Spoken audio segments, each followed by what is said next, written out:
भाई आपकी last class में कुछ छोटी मोटी चीज़ें पढ़ाई थी आपको याद होगा कि हमने रिफ्लेक्सिव के बारे में पढ़ा था, ट्रांजिटिव के बारे में पढ़ा था और सिमेट्रिक के बारे में पढ़ा था।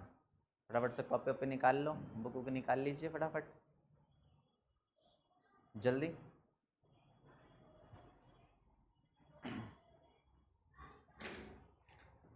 लास्ट क्लास में हमने एनसीईआरटी के 2 एग्जाम्पल्स करे थे, है ना। Example number 1 and example number 2 में भी। हाँ, आज हम एक्सरसाइज के क्वेश्चंस करेंगे भाई। फटाफट से एक्सरसाइज निकालो।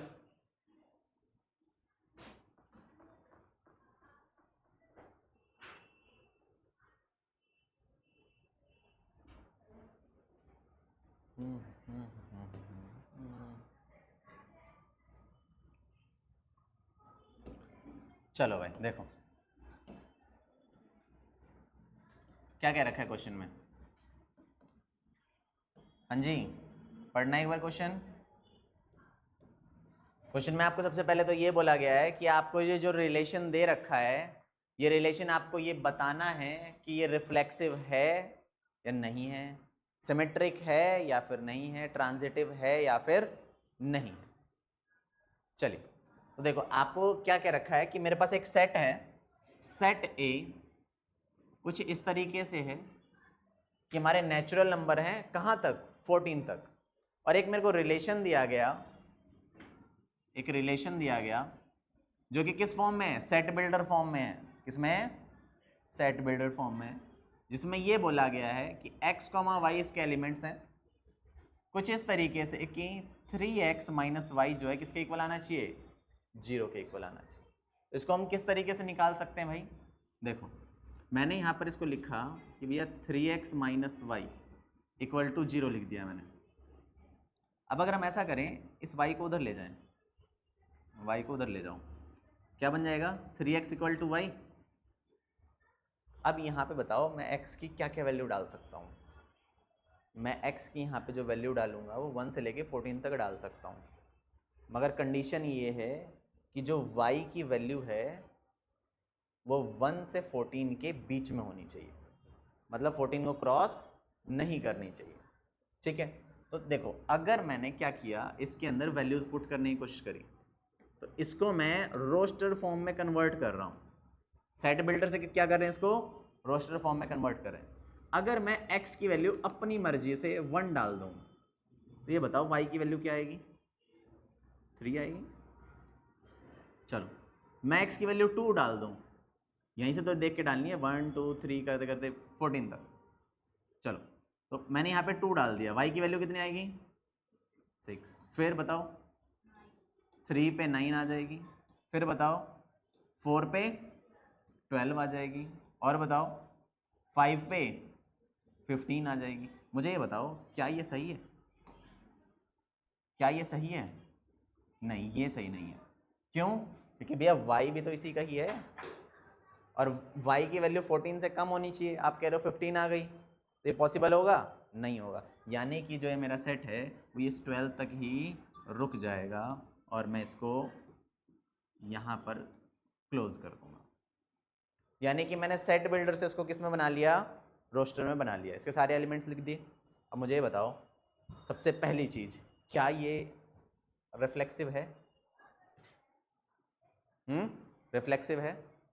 रिफ्लेक्सिव में क्या देखते हैं हम, डबलेट, डबलेट है क्या, डबलेट तो है नहीं, तो ये रिफ्लेक्सिव नहीं होगा। तो हम इसको लिखेंगे कैसे, पेपर में तो लिख के आओगे ना, तो लिखेंगे कैसे, तो लिखने के लिए हम ऐसे लिखेंगे इसको, चलो स्टार्ट करो। As per reflexive property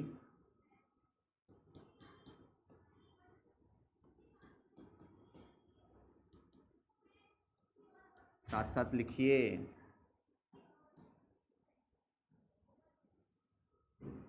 if a, a is element of R, भैया डबलेट होने चाहिए, ए कॉमा ए होना चाहिए इस आर के अंदर। और इंपॉर्टेंट बात ये कि सारे के सारे डबलेट होने चाहिए, यानी कि for all A belongs to या एलिमेंट ऑफ सेट ए। अगर ये सब कुछ है तो मेरा रिलेशन जो है वो रिफ्लेक्सिव कहलाएगा। तो मैं कह सकता हूं कि देन आर इज रिफ्लेक्सिव।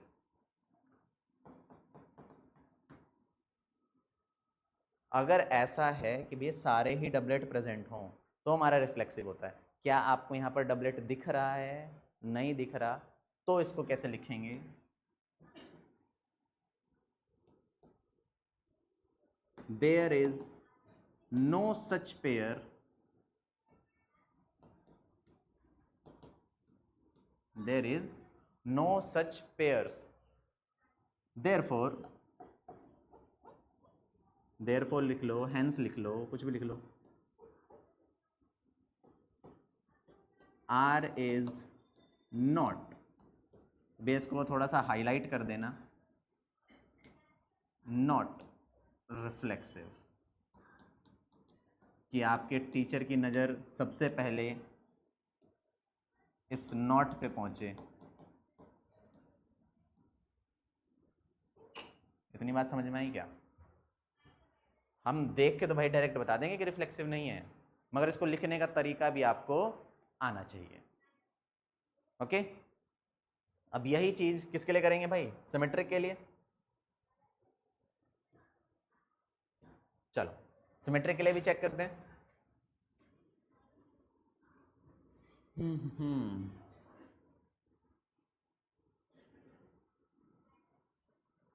इसको उठा के साइड में रख देते हैं।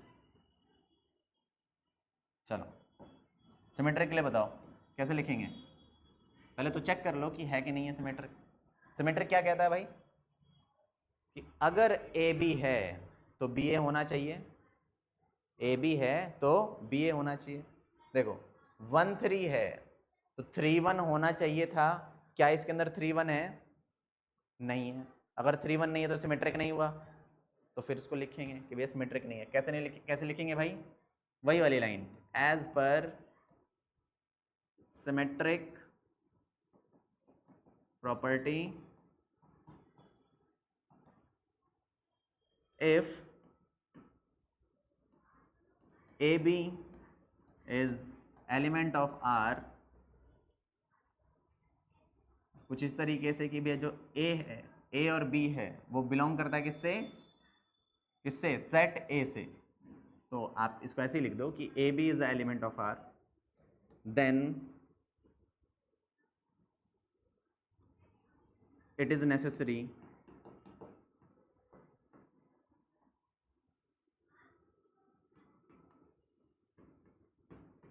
कि BA is element of या belongs to R, कि भैया नेसेसरी है, मैंडेटरी है कि BA भी होना चाहिए। क्या आपको ऐसा यहां दिख रहा है कुछ? आपको 3 1 दिख रहा है क्या? नहीं दिख रहा। There is no such pair, there is no such pair, therefore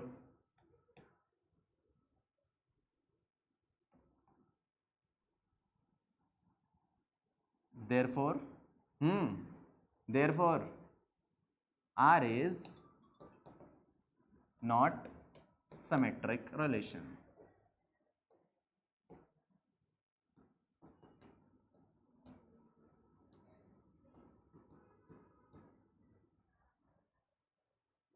ठीक है, अब क्या चेक करना है भाई? नेक्स्ट ट्रांजिटिव चेक करते हैं। चलिए ट्रांजिटिव को देखते हैं। ट्रांजिटिव में क्या देखेंगे भाई?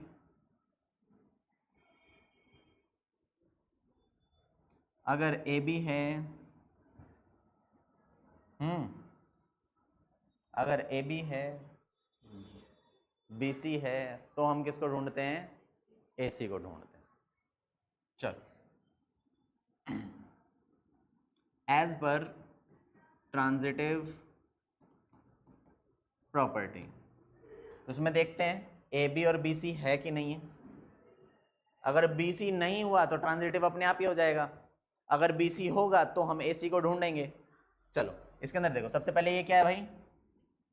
ये क्या लिखा हुआ दिख रहा है आपको? 1,3, मतलब इसको मैंने ए मान लिया और इसको मैंने बी मान लिया।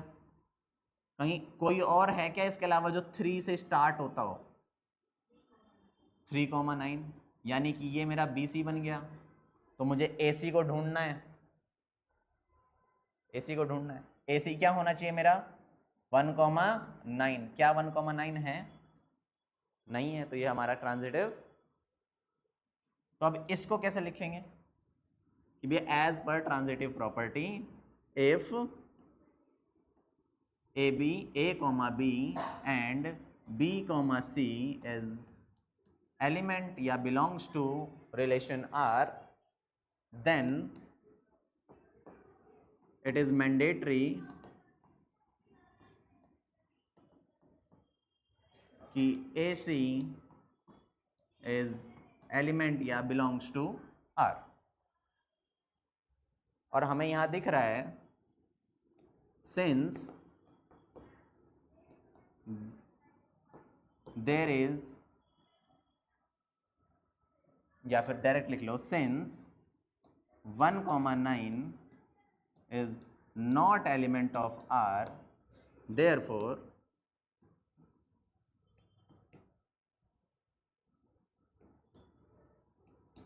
R is not transitive।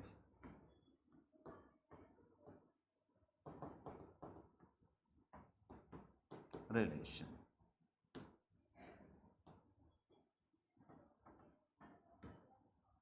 हाँ जी, कोई दिक्कत, परेशानी, समस्या कुछ भी?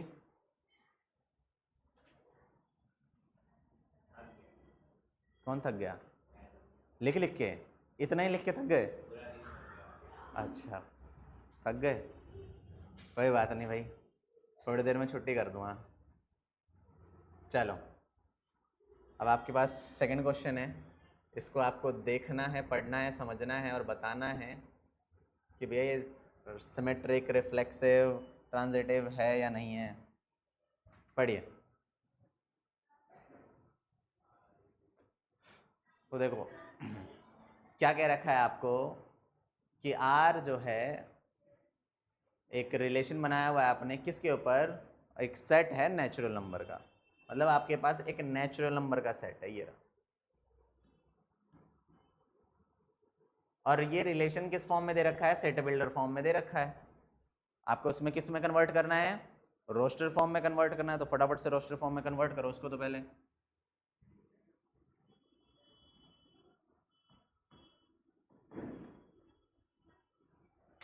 अब बोला क्या गया है इसमें? साफ साफ बोला है कि y is equal to X plus 5, और कंडीशन दे दी कि x की वैल्यू 4 से बड़ी नहीं, 4 के बराबर नहीं होनी चाहिए, उससे छोटी होनी चाहिए। तो उससे छोटी क्या क्या डाल सकता हूं मैं? 0 डाल सकता हूं, 0 डाल सकता हूं। हाँ जी, 0 डाल सकते हैं। अब ये बताओ, इधर से पिटोगे कि इधर से पिटोगे? क्यों नहीं डाल सकते? नेचुरल नंबर भाई, नेचुरल नंबर में 0 क्यों डालेंगे? 1 से स्टार्ट होगा ना। चलो, तो यहां लिखेंगे सबसे पहले 1, x की वैल्यू मैंने 1 डाली, तो y की वैल्यू क्या आएगी? 6 आएगी। अब बताओ नेक्स्ट, 2 डालेंगे तो, 3 डालेंगे तो, 4 डाल सकते हैं? नहीं डाल सकते, कंडीशन दे रखी है भाई। अब मुझे बता दो रिफ्लेक्सिव है कि नहीं है? रिफ्लेक्सिव है या नहीं है? नहीं। क्यों नहीं है? क्यों नहीं है? डबलेट नहीं है। तो क्या आप इसको सेम इस तरीके से लिख सकते हैं? ये लैंग्वेज लिख लेंगे क्या? चलो, अब बताओ सिमेट्रिक है कि नहीं है? क्यों नहीं है सिमेट्रिक? क्योंकि आपको यहाँ पर बी ए दिख ही नहीं रहा, मतलब 6,1 7,2 या फिर 8,3 नहीं दिख रहा, यानी कि सिमेट्रिक भी नहीं है। अच्छा बताओ ट्रांजिटिव है कि नहीं है? क्यों नहीं है ट्रांजिटिव? ट्रांजिटिव है कि नहीं है? क्यों नहीं है? और है तो क्यों है?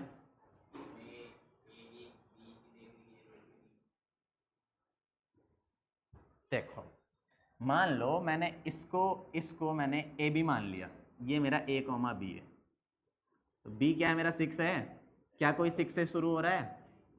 नहीं हो रहा। अगर मैं इसको ए बी मान लूं तो बी क्या रहा है? 7। 7 से कोई शुरू हो रहा है? नहीं हो रहा 7 से कोई शुरू। इसको मैंने ए बी मान लिया, 8 से कोई शुरू हो रहा है? यानी कि मैंने जब सबको चेक किया तो मुझे इतना दिख रहा है कि ए बी तो है, बी सी नहीं है। अगर बी सी नहीं है तो ए सी को ढूंढोगे? नहीं ढूंढोगे। क्या ये ट्रांजिटिव होगा? बिल्कुल होगा, क्योंकि यहाँ पर बी सी है ही नहीं भाई। ट्रांजिटिव बिल्कुल है, 100% है। अब इसको लिखेंगे कैसे भाई? देखो मैंने आपको ये बोला कि अगर ए बी है, बी सी है, तो हम ए सी को ढूंढते हैं। हाँ जी सुनिए, अगर ए बी है और बी सी है तो हम ए सी को ढूंढेंगे। अगर ए सी हुआ तो ट्रांजिटिव है, अगर ए सी नहीं हुआ तो ट्रांजिटिव नहीं है। अगर मान लो बी सी ही ना हो, आप ए सी को ढूंढोगे? नहीं ढूंढोगे। तो बचा क्या? सिर्फ ए बी बचा। अब ये ट्रांजिटिव होगा? यस, अगर ए बी बचा तो वो ट्रांजिटिव होगा। समझे? मतलब अगर बी सी नहीं है तो ए सी को ढूंढने की जरूरत नहीं, वो ट्रांजिटिव है। समझ गए? चल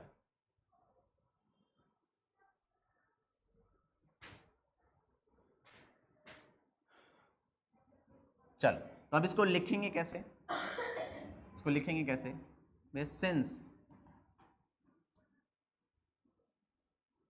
there is no such pair like AB and BC। भाई AB और BC जैसा कोई पेयर आपको दिख नहीं रहा, सो we should have no reason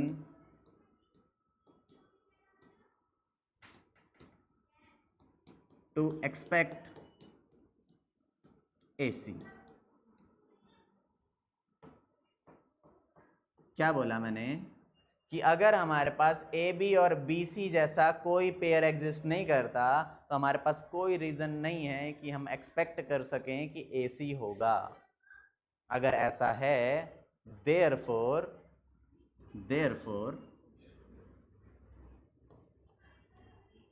R is transitive।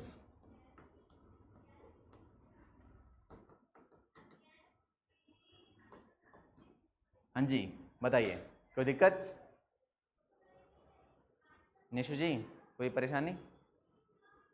लिख लिया आपने? ये दिखाना कहाँ लिखा?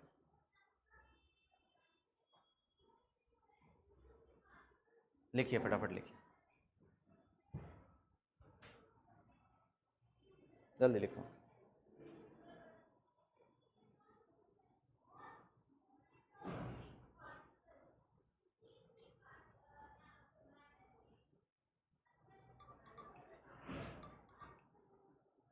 लिख लिया क्या?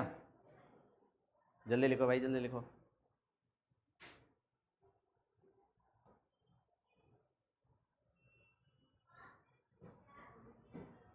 चलो हाँ जी भाई, फिर वही बताना है आपको। सबसे पहला काम क्या करेंगे? सुन भैया, सबसे पहला काम क्या करेंगे? सेट बिल्डर से रोस्टर में बनाएंगे।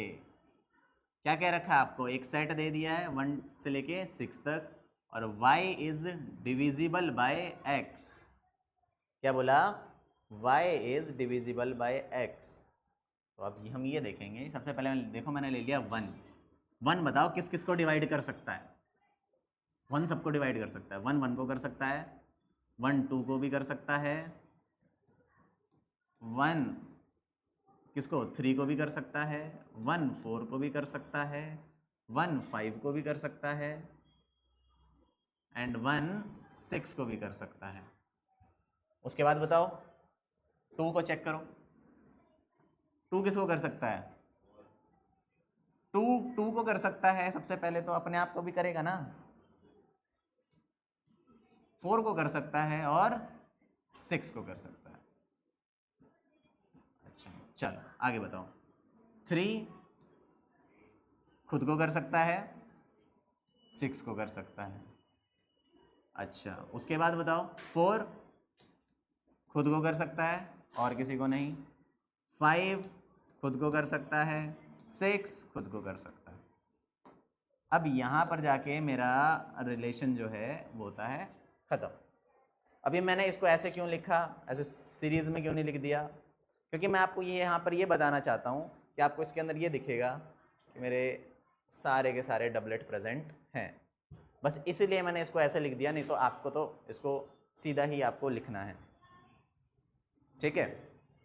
चलो तो सारे डबलेट प्रेजेंट हैं, सारे ही डबलेट प्रेजेंट हैं, बताओ रिफ्लेक्सिव होगा कि नहीं होगा। हाँ भैया ये आपका रिफ्लेक्सिव है, रीजन लिख दोगे।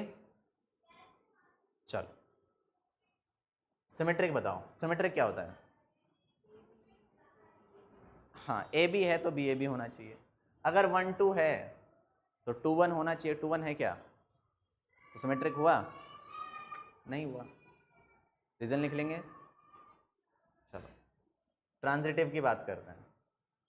ट्रांजिटिव क्या कहता है, अगर ए बी है बी सी है तो हम किसको ढूंढेंगे, ए सी को ढूंढेंगे, तो हम पेयर ढूंढेंगे। चलो यहाँ से शुरुआत करते हैं, इसको मैंने अगर ए बी माना तो लास्ट में क्या आ रहा है 2, 2 से स्टार्ट होने वाला कोई है क्या, 2 से स्टार्ट होने वाला ये रहा, ये भी रहा, 2 से स्टार्ट होने वाला ये भी और ये भी है। अच्छा इसका पेयर देखो, तो ये A है और ये C है, तो 1 4 होना चाहिए था, 1 4 है क्या, बिल्कुल है। इसको अगर और इसको चेक करता तो 1 और 6 होना चाहिए था, है क्या, है, तो ये तो सेटिस्फाई कर गया। चलो अब इसको देखो 1 3, 3 से स्टार्ट होने वाला कौन सा है, तो बताओ 1 6 होना चाहिए था, है क्या, है। आगे बढ़ो 1 4, 4 से स्टार्ट होने वाला कोई है, 4 से स्टार्ट होने वाला वो खुद डबलेट है, तो डबलेट है तो चेक करने की जरूरत है क्या, नहीं है, ये भी होगा ही। 1 5, 5 से स्टार्ट होने वाला है, 1 6, 6 से स्टार्ट होने वाला खुद डबलेट है, तो जो डबलेट होता है तो उसको तो चेक करने की जरूरत ही नहीं पड़ती, वो तो खुद ही होता है। चलो इधर देखो 2 4, 4 से स्टार्ट होने वाला डबलेट है, 2 6, 6 से स्टार्ट होने वाला डबलेट है, 3 6, 6 से स्टार्ट होने वाला डबलेट है। क्या सारे ही पेयर मैच कर गए, क्या ये ट्रांजिटिव होगा, बिल्कुल होगा, यस ये ट्रांजिटिव है। ओके कोई दिक्कत परेशानी, लिखिए इसको फटाफट जल्दी।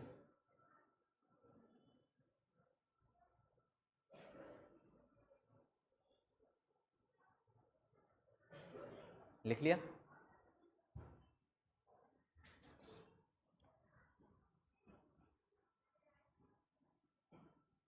हाँ जी। चलो क्या क्या रखा है भाई, हाँ जी इधर ध्यान दो। अब क्या क्या रखा है कि भैया सेट है किस चीज़ का, इंटीजर का। यार इंटीजर का सेट दे रखा है आपको, और आपको सेट बिल्डर फॉर्म में दे रखा है, क्या आप इसका रोस्टर बना पाओगे, भाई रोस्टर नहीं बना पाएंगे, क्यों, क्योंकि इसके अंदर इनफाइनाइट नंबर ऑफ एलिमेंट्स आएंगे। अब इनफाइनाइट नंबर ऑफ एलिमेंट्स जब आ जाते हैं तो हम उसका रोस्टेड फॉर्म नहीं बना सकते। कितने लिखोगे, समझे? तो अब इसको सॉल्व कैसे करना है, सिर्फ दिमाग से कि ये एलिमेंट उसके अंदर आएगा कि नहीं आएगा। अब देखो इसमें क्या बोला, इसने ये बोला कि एक्स वाई कुछ इस तरीके से है कि अगर मैं x को y से माइनस कर दूं, x को y से माइनस कर दूं, तो भाई वो मेरा क्या आना चाहिए, इंटीजर आना चाहिए। क्या आना चाहिए, इंटीजर आना चाहिए। चलो सबसे पहले चेक करते हैं किसके लिए, रिफ्लेक्सिव के लिए। रिफ्लेक्सिव में क्या होता है, डबलेट होता है। अगर मान लो यहाँ पर कुछ ऐसा होता कि 1 1, क्या होता 1 1, मान लेते हैं -19 होता, इंटीजर ही तो लेना है। मान लेते हैं कि 57 होता। अगर ऐसा है तो आगे वाले x होंगे, पीछे वाला y होगा। अगर मैं x में से y को माइनस कर दूं तो आंसर क्या आना चाहिए, इंटीजर। अगर मैं 1 में से 1 को माइनस कर दूं तो 0। इंटीजर होता है, होता है। -19 में से 19 माइनस कर दूं 0। 57 में से 57 0। मतलब कभी भी आइडेंटिकल होगा, डबलेट होगा, और आप डबलेट को क्या करोगे, सब्ट्रैक्ट करोगे, तो आंसर क्या आएगा, हमेशा 0 आएगा, है ना। और 0 आ रहा है तो 0 इंटीजर होता है, बिल्कुल होता है। तो क्या ये रिफ्लेक्सिव होगा, बिल्कुल होगा, क्योंकि यहाँ पर जितने भी डबलेट होंगे सभी डबलेट का आंसर हमारा 0 आएगा, और 0 हमारा इंटीजर होता है, यानी कि ये हमारा रिफ्लेक्सिव होगा। इतनी बात समझ में आई क्या, कोई दिक्कत? चलो नेक्स्ट देख, नेक्स्ट आ गया अभी आपका सिमेट्रिक। हाँ जी, नेक्स्ट है आपका सिमेट्रिक। सिमेट्रिक क्या है कि अगर ए बी एग्जिस्ट करता है तो बी ए भी एग्जिस्ट करना चाहिए। मान लेते हैं मैंने ये कहा कि आपका 1, चलो 1 छोड़ो, 3,8 है, 3,8 है, तो क्या 8,3 एग्जिस्ट करना चाहिए? चेक करके देखते हैं कि भैया मैं अगर 3 में से 8 को माइनस करूं तो कितना आंसर आएगा मेरा, -5। और इसका अगर आइडेंटिकल एग्जिस्ट करता होगा तो वो कैसा दिखता होगा, 8,3 दिखता होगा। इसको मैं माइनस करूं तो क्या आएगा, 5। अब मेरे को ये मतलब नहीं कि आंसर सेम आ रहा है कि नहीं आ रहा, मेरे को इससे मतलब है कि जो मेरा आंसर आ रहा है क्या वो इंटीजर है। -5 इंटीजर होता है, बिल्कुल होता है। 5 इंटीजर होता है, बिल्कुल होता है। यानी कि अगर 3,8 है तो 8,3 भी होगा, यानी कि ये सिमेट्रिक बिल्कुल है। इतनी बात समझ में आई क्या, कोई दिक्कत? अब चलते हैं किस पे, ट्रांजिटिव पे। ट्रांजिटिव क्या कहता है, अगर ए बी है, बी सी है, तो ए सी होना चाहिए। मान लेते हैं कि मेरे पास ये वाले सेट हैं, मान लेते हैं कि भैया मेरे पास ये है 3,8 है, इसको मैंने ए बी मान लिया। ऐसा पॉसिबल है कि यहाँ पर ऐसा हो कि 8 और 64 हो, पॉसिबल है, इंटीजर तो कोई सा भी ले सकते हैं हम। तो अगर ये ए बी है, ये बी सी है, पहले चेक करो ये एग्जिस्ट खुद करते हैं कि नहीं करते। अगर मैं इसमें से इसको सब्ट्रैक्ट कर दूं तो क्या इंटीजर आएगा, आएगा, मतलब ए बी तो एग्जिस्ट कर रहा है। इसमें से इसको सब्ट्रैक्ट करो, इंटीजर आएगा, बिल्कुल आएगा, मतलब ये भी एग्जिस्ट कर रहा है। तो 3 और 64 को चेक करना पड़ेगा अब हमें। चलो अब हम 3 को और 64 को चेक करेंगे। बताओ इन दोनों को सब्ट्रैक्ट करके मेरा इंटीजर आ रहा है कि नहीं आ रहा है, बिल्कुल आ रहा है। अगर इसमें आ रहा है तो इसके अलावा कोई और एग्जाम्पल अगर आप अपनी मर्जी से लोगे तो उसमें भी आएगा क्या, बिल्कुल आएगा, यानी कि ये ट्रांजिटिव है। इतनी बात समझ में आई क्या, लिखिए फटाफट जल्दी।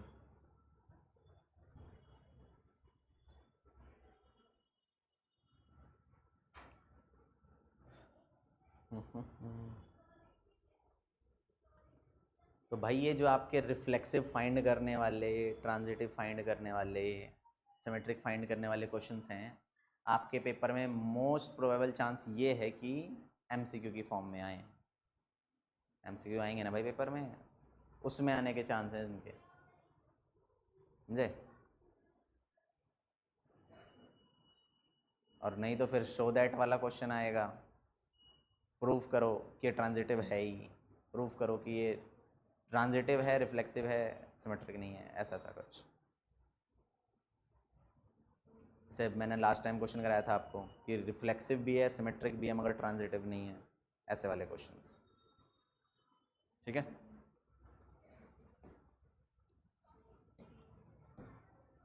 हाँ जी, इन क्वेश्चनों पे ध्यान देंगे। हेलो, क्वेश्चन पे ध्यान दो। ये आता है? अरे समझदार हो गए हो आप। चलो, क्वेश्चन में देखो क्या क्या रखा है। एक सेट है, किस चीज़ का भाई? ह्यूमन बींग्स का, कुछ इंसानों का सेट है, और ऐसे लोग जो कि सेम टाउन में रहते हैं, एक ही लोकेलिटी में, एक ही सेम जगह पर रहते हैं। और इसमें ये कह रखा है फर्स्ट पार्ट में, ये 2 आदमी ले लिया आपने, और वो दोनों आदमी सेम जगह पे काम कर रहे हैं। अब ये बताओ कि ये रिफ्लेक्सिव, पानी पी लीजिए, सिमेट्रिक और ट्रांजिटिव है या फिर नहीं है, ये आपको चेक करना है। तो भाई देखो, अगर रिफ्लेक्सिव चाहिए मतलब डबलेट, रिफ्लेक्सिव है इसका मतलब डबलेट, यानी कि यहाँ पर अगर मैं मान लूँ, मैं अपनी बात करूँ कि स्टार्टिंग में भी यहाँ पे अमन है, अमन भी इस जगह पे काम कर रहा है, और दूसरी जगह पे भी क्या होना चाहिए? आइडेंटिकल के लिए, डबलेट के लिए भी अमन होना चाहिए, मतलब अमन भी यहाँ काम कर रहा है और अमन भी यहाँ काम कर रहा है। ये बात सही है? दोनों तो एक ही बात हुई, यानी कि हमारा यहाँ पर ये रिफ्लेक्सिव होगा। जैसे कि सोनिया जी आप यहाँ पढ़ रहे हो, और सोनिया जी आप यहाँ पढ़ रहे हो, बिल्कुल सेम ही बात है। तो जितने भी हम यहाँ लोग हैं, सबके ऊपर ये बात वैलिड होती है, सबके लिए वैलिड है। अब कुछ ऐसे बच्चे हैं, ये देखो पढ़ नहीं रहे हैं, पढ़ लो। चलो इधर देखो, इधर ध्यान दीजिए कि अगर हम रिफ्लेक्सिव की बात करते हैं तो डबलेट चेक करते हैं, और डबलेट यहाँ पर हमारा क्या कर रहा है? एग्जिस्ट कर रहा है। अब देखो नेक्स्ट क्या आएगा हमारा? सिमेट्रिक। सिमेट्रिक कैसे चेक करोगे? लेट सपोज कि नीशू हैं और सोनिया हैं, वो यहाँ पे पढ़ रहे हैं, तो सिमेट्रिक होने के लिए उल्टा होना चाहिए कि सोनिया एंड नीशू यहाँ पे पढ़ रहे हैं। सेम बात है क्या? ये बिल्कुल सही बात है कि गलत बात है? सही बात है, यानी कि हमारा सिमेट्रिक होगा। ट्रांजिटिव की बात करते हैं, ट्रांजिटिव कैसे देखोगे? ट्रांजिटिव क्या होता है? ए बी, बी सी, तो ए सी, मतलब सोनू और नीशू यहाँ पढ़ रहे हैं, नीशू और सोनिया यहाँ पढ़ रहे हैं, तो ये बताओ सोनू और सोनिया यहाँ पढ़ रहे हैं?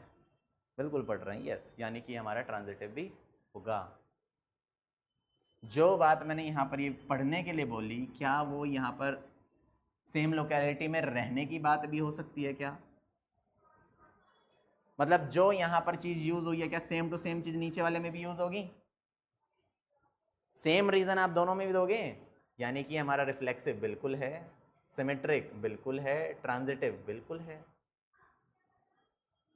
सोनिया अब इस पे ध्यान दो, वरना आपकी पिटाई होगी इस बार। एक्स और वाई 2 आदमी हैं, कह रखा है पहला आदमी जो है दूसरे वाले से 7 सेंटीमीटर बड़ा है, पहला वाला आदमी दूसरे वाले आदमी से 7 सेंटीमीटर बड़ा है। तो अगर मुझे चेक करना हो कि भैया रिफ्लेक्सिव है, सिमेट्रिक है और ट्रांजिटिव है, उसके लिए मैं क्या चेक करूंगा? सबसे पहले रिफ्लेक्सिव के लिए डबलेट, क्या सोनिया सोनिया से 7 सेंटीमीटर बड़ी है? यस और नो? क्या आप अपने आप से 7 सेंटीमीटर बड़े हो? नहीं हो, रिफ्लेक्सिव नहीं है, ठीक है? मान लेते हैं आप हैं और आपकी फ्रेंड समीक्षा हैं, आप समीक्षा से 7 सेंटीमीटर बड़े हो, नालायक। तो क्या सोनिया आपसे 7 सेंटीमीटर बड़ी होंगी? नहीं होंगी, गलत बात हो गई, यानी कि सिमेट्रिक भी नहीं है। हाँ जी, ट्रांजिटिव के लिए देखते हैं कि भैया आप सोनिया और समीक्षा से 7 सेंटीमीटर बड़े हो, नीशू आपसे 7 सेंटीमीटर बड़ी है, तो क्या नीशू समीक्षा से 7 सेंटीमीटर बड़ी होगी। अरे नलायक, 14 सेंटीमीटर का डिफरेंस आ गया, 7 इधर 7 इधर, तो 7 सेंटीमीटर हुआ क्या? नहीं, तो भैया आपका ट्रांजिटिव भी नहीं है।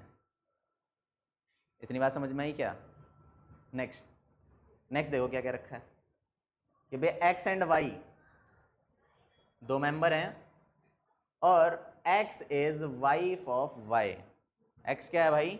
वाइफ है वाई का। इसका मतलब ये कि भैया जो पहला मेंबर लिखा हुआ है इधर, हाँ जी इधर ध्यान देंगे, जो यहाँ पर पहला मेंबर लिखा हुआ है वो वाइफ है, मतलब वो फीमेल होनी चाहिए, और जो दूसरा मेंबर लिखा हुआ है वो हस्बैंड होना चाहिए, मतलब वो मेल होना चाहिए।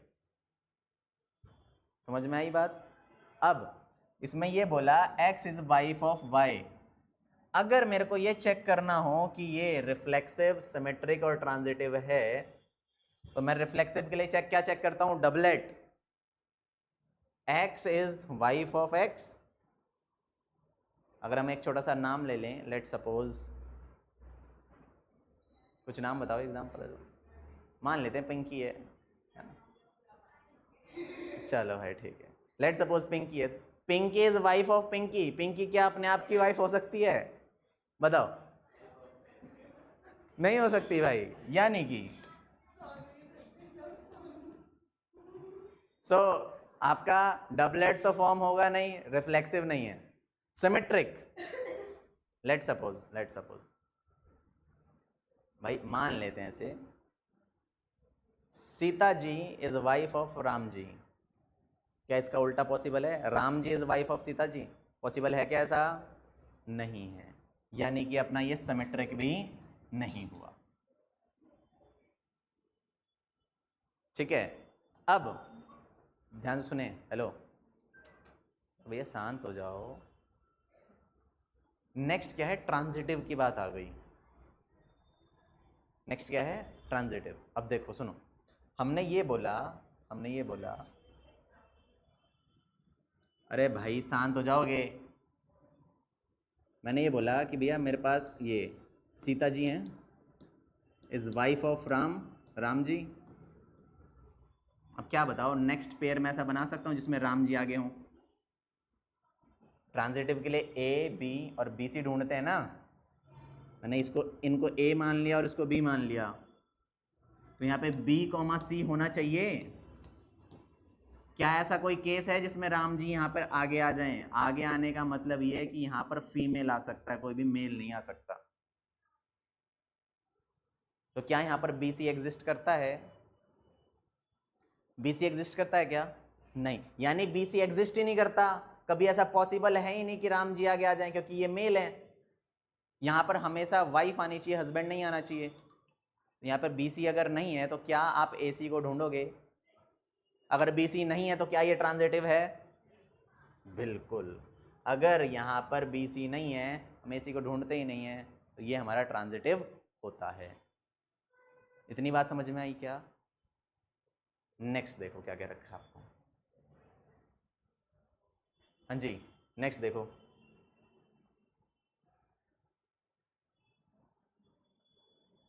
फटाफट से। सेम वही चीज कि भैया X is father of Y. X जो है फादर है वाई का, तो भाई आगे जो है फादर होना चाहिए, और इस तरफ क्या होना चाहिए? उसके ऑफस्प्रिंग होनी चाहिए, मतलब उनकी बच्चे होने चाहिए, चिल्ड्रंस होने चाहिए। साइंस में ऑफस्प्रिंग बोलते हैं ना, ये पता ही नहीं क्या होता है ऑफस्प्रिंग।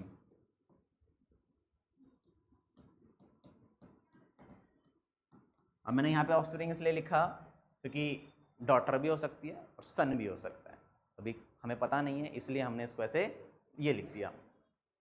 ठीक है, अब अगर मैंने यहाँ पे ये लिखा कि कोई भी एक मेंबर है, मान लेते हैं कि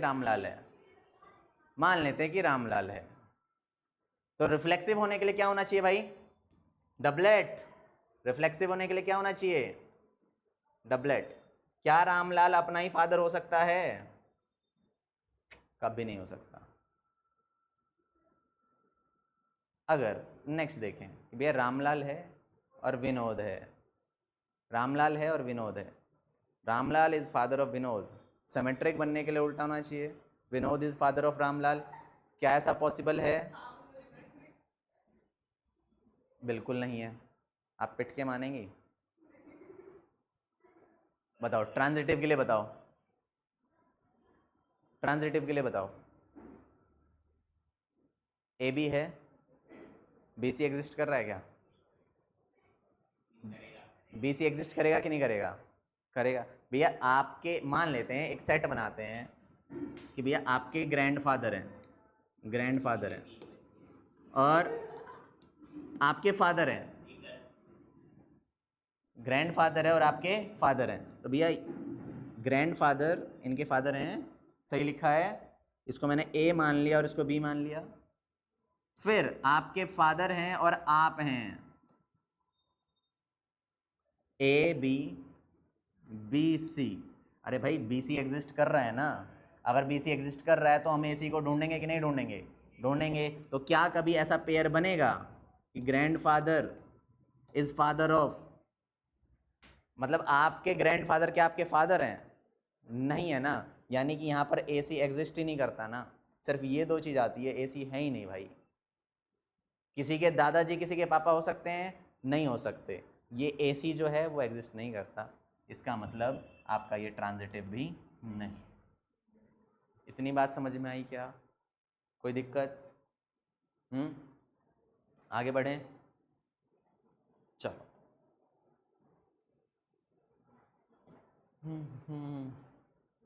चलो भाई कुछ छोटे मोटे एग्जाम्पल्स हैं, एग्जाम्पल्स कर लेते हैं। फटाफट से एग्जाम्पल पढ़ो, क्या क्या रखा है, जल्दी पढ़िए, जल्दी पढ़ो क्या क्या रखा है। Let L be the set of all line in the plane and R is the relation in L defined as L1, L2. L is perpendicular to L2.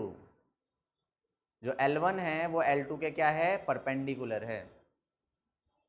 So that R is symmetric but neither reflexive और nor transitive। आपको ये बताना है कि भैया वो symmetric तो है मगर रिफ्लेक्सिव और ट्रांजिटिव नहीं है। मतलब आपको ये भी शो करना है कि वो सिमेट्रिक है, एक काम तो ये है, बाकी का दो काम ये होगा कि आपको रिफ्लेक्सिव मना भी करनी है, ट्रांजिटिव भी मना करनी है, दोनों ही काम करने पड़ेंगे। ऐसा नहीं कि आपने सिमेट्रिक करके छोड़ दिया और ये तो कह दिया कि ये नहीं है तो छोड़ देते हैं, नहीं, वो भी करना पड़ेगा। तो देखो सिमेट्रिक का मतलब क्या है? सिमेट्रिक का मतलब ये है कि अगर ए बी है तो बी ए है। मैंने ये कहा कि भाई मेरे पास एक ये वाली लाइन है और एक ये वाली लाइन है, बताओ इस वाले लाइन से मैं इसको नापूं तो कितने डिग्री का एंगल आएगा? 90 डिग्री का आएगा। ए से अगर मैं बी की तरफ जाऊं, ए से बी की तरफ जाऊं तो 90 डिग्री का एंगल बन रहा है। अगर मैं इसको उल्टा करूं, बी से यहां से मैं नापना शुरू करूं और ए की तरफ आऊं तो कितने डिग्री का एंगल आएगा? तो भी 90 डिग्री का आएगा। दोनों में तो सेम ही आएगा ना। अरे भाई ये लाइन है ये लाइन है तो बनेगा तो यहाँ 90 ही ना, चाहे मैं यहां से नापूं चाहे यहां से नापूं। क्या हो गया? 60 डिग्री कह रहा है, ले भाई जीरो। अरे भाई 90 बनेगा, अरे तो 12th क्लास में भाई, देख बता ऐसे पास हुआ था चलो कोई बात नहीं। हाँ जी, तो इसका मतलब तो भाई ये तो बेसिक सी चीज है ना कि भाई अगर ये वाली लाइन इसके परपेंडिकुलर है तो ये वाली भी इसके परपेंडिकुलर होगी। अगर ए बी एग्जिस्ट कर रहा है तो बी ए भी एग्जिस्ट करेगा, सिंपल। यही बात यहाँ पर लिखी हुई है भाई। हाँ जी, कि हमें पता है कि L1 is perpendicular to L2। इस फिगर के अंदर आप देखो कि भैया L1 जो है वो L2 के परपेंडिकुलर है, तो L2 भी तो L1 के परपेंडिकुलर है। ए बी है, बी ए भी है, तो भैया साफ साफ कि भैया ये आपका सिमेट्रिक है। अब मेरे को ट्रांजिटिव देखना है, क्या देखना है? ट्रांजिटिव। तो ट्रांजिटिव कैसे देखूंगा यार? ट्रांजिटिव मतलब ए बी फिर बी सी देन अब मैंने देखो आपको ये बोला, ध्यान से देखेंगे, मैंने आपको ये बोला कि मेरे पास देखो एक लाइन है, ये वाली लाइन है, मैंने इसको नाम दे दिया L1, मैंने इसको नाम क्या दे दिया L1। इसके परपेंडिकुलर मेरे को, या फिर ऐसा करो L1 छोड़ो, मैं इसको नाम दे देता हूँ ए लाइन है, ठीक है। और मेरे पास एक और लाइन है, ये है मेरी B, लाइन बनानी तो ये दोनों साइड एरो लगा, ये मेरा B है। बताओ कितने डिग्री का एंगल है, परपेंडिकुलर हो गए। अब मेरे को इस B के परपेंडिकुलर एक लाइन बनानी है, तो B के परपेंडिकुलर लाइन कैसी बनेगी, कुछ ऐसी, इसको मैंने नाम दे दिया C। तो B और C के बीच में 90 डिग्री का एंगल है, B और C के बीच में 90 डिग्री एंगल। देखो मेरे को इतना पता है कि A और B के बीच में 90 डिग्री का एंगल है, मुझे पता है B और C के बीच में 90 डिग्री का एंगल है। मैं क्या ढूंढूंगा अब, A और C के बीच में 90 डिग्री ढूंढूंगा। ये रही मेरी A और ये रही C, देख के बताना कैसी है, पैरेलल है तो, यानी कि ये तो एग्जिस्ट ही नहीं कर रहा ना, हमें तो दिख रहा है कि A जो है वो पैरेलल है C के, और हमें क्या चाहिए था, 90 डिग्री चाहिए था। क्या 90 डिग्री एग्जिस्ट कर रहा है, नहीं कर रहा, यानी कि ट्रांजिटिव हुआ क्या, नहीं हुआ, ये ट्रांजिटिव नहीं है। यही बात लिखी हुई है भैया कि इसलिए आपका ये ट्रांजिटिव नहीं है। अब नेक्स्ट क्या है भैया, रिफ्लेक्सिव देखना है। तो रिफ्लेक्सिव का मतलब क्या है, डबलेट होना चाहिए। मैंने ये बोला कि ये लाइन है, क्या ये लाइन अपने आप के ही परपेंडिकुलर हो सकती है, नहीं भाई, कोई भी लाइन अपने आप के पैरेलल होती है, परपेंडिकुलर नहीं होती। क्या बोला मैंने, कोई भी लाइन अपने आप के ही पैरेलल होती है, परपेंडिकुलर नहीं होती। तो ये बात कॉपी के सबसे ऊपर लिख लीजिए, कोई भी लाइन अपने आप के साथ पैरेलल है, परपेंडिकुलर नहीं है। ओके, ठीक है। तो इसको एक बार आप प्लीज पढ़ लीजिएगा, ठीक है। एग्जाम्पल नंबर 4 है भाई, घर से ट्राई करना, उसके बाद आपके जो भी आगे के क्वेश्चंस हैं कल से कराएंगे। आपकी आज की क्लास यहीं पे समाप्त करते हैं, चलिए छुट्टी।